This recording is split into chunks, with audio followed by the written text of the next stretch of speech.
What's up? Welcome back to another video. My name's Michaela, aka Moe Kickz, and today I'll be showing you guys how to make stencils on your Cricut so that you can use them on your custom shoes. If that sounds like something you're interested in, then just keep on watching.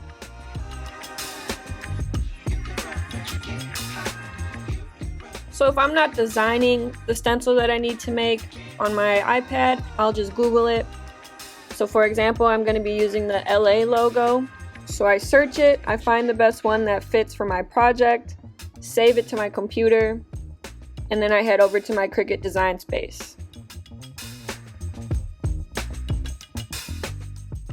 Then you're going to want to go to upload so that you can upload the image you just saved off the internet.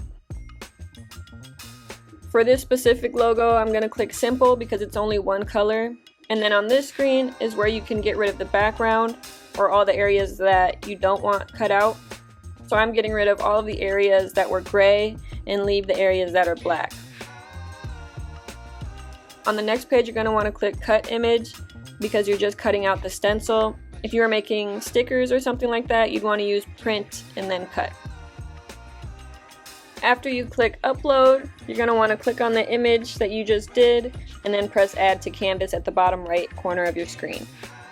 Now that you have your image uploaded, you can resize it to whatever size that you need.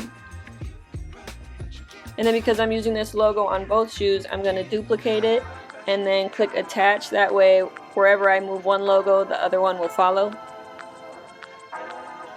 Now I'm going to upload the other image that I need to cut out, which is the Dodgers logo, and then I'm going to resize it and duplicate that image as well. Once you have your images to the sizes that you need, go to the top right corner of your screen and click make, and then this next screen is what your cutting mat will look like. So then you just want to adjust the images on there to however you need it, and basically what you see on this screen is how it'll cut on the actual cutting mat. Once you're satisfied, click the continue button at the bottom right corner of your screen, and then the next screen will basically give you the steps you need to do in order to get your machine to start cutting. When your machine has connected to your computer, the arrow button will start blinking, and that means that you can load your cutting mat. So line your mat into the Cricut and press that arrow button and it'll automatically load it into the machine. Because we're cutting on removable vinyl, you want to make sure that the dial on your machine is set to vinyl. That way it'll only cut the vinyl and not cut through the backing. When your machine's ready to cut, the button with the Cricut logo will start to blink, so you just press it and let it do its thing.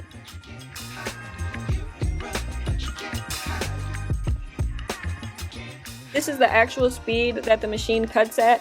There is a quick cut option, but it does mention that doing a quick cut might not give you an accurate or clean cut. So I just let it cut at its regular speed, which for these stencils it took about 4 minutes to complete, but I'm just going to speed it up for time purposes.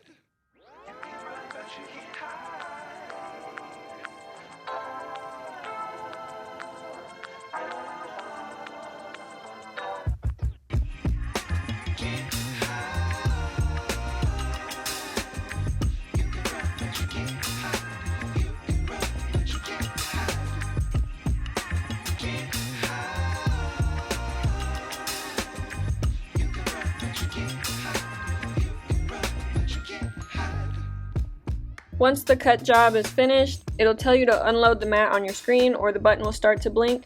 So you just click it and it'll let your mat go. It's a little hard to see, but because this design had some very thin lines, the Cricut doesn't cut it very well, or it'll lift the little piece that it cut out. So if the design that you're trying to cut has very thin lines or intricate details, I would try to simplify it or use your iPad or whatever to go in and make the lines a little bit thicker. That way the Cricut can accurately cut out your design. So you're going to want to make sure you have one of these weeding tools. There's a bunch of different kinds out there. If you go to your local craft store where all of the Cricut vinyls and Cricut accessories and machines are, you'll be able to find some type of weeding tool, and the machine might actually come with a few. I'm not 100% sure, but they're not that expensive. For this particular project, I'm going to weed out the design from the background, and as you can see, I was having a little issues with that first cutout.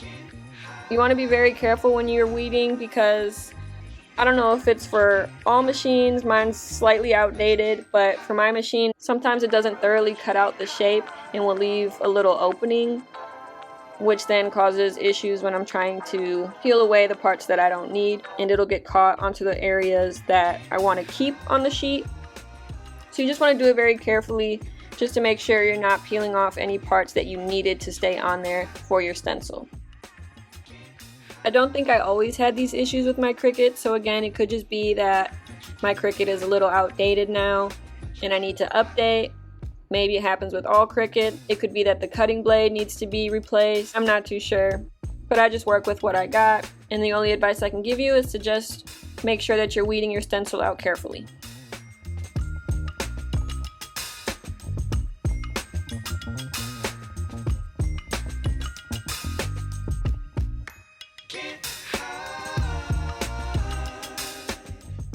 Now that my stencils are all cut out, I'm going to use the transfer tape to then transfer my stencil onto the shoe. And if you need a more in-depth tutorial on how to do that and how to lay your stencils down, I do have a more in-depth tutorial on that on my channel, which I will link down below if you guys are interested in watching. So I'm just going to go ahead and speed up this process, and then I'll show you guys the finished product afterwards.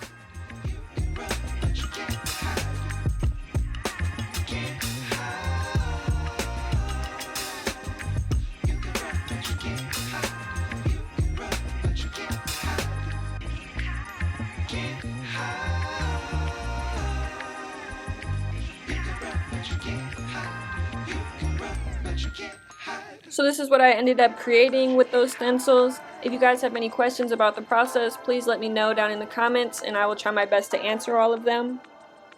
If you like this video, please make sure to give it a thumbs up. And don't forget to subscribe and turn on my post notifications to be notified every single time I post a new video. And stay tuned for the next video where I'll be showing you guys how to use an airbrush on custom shoes.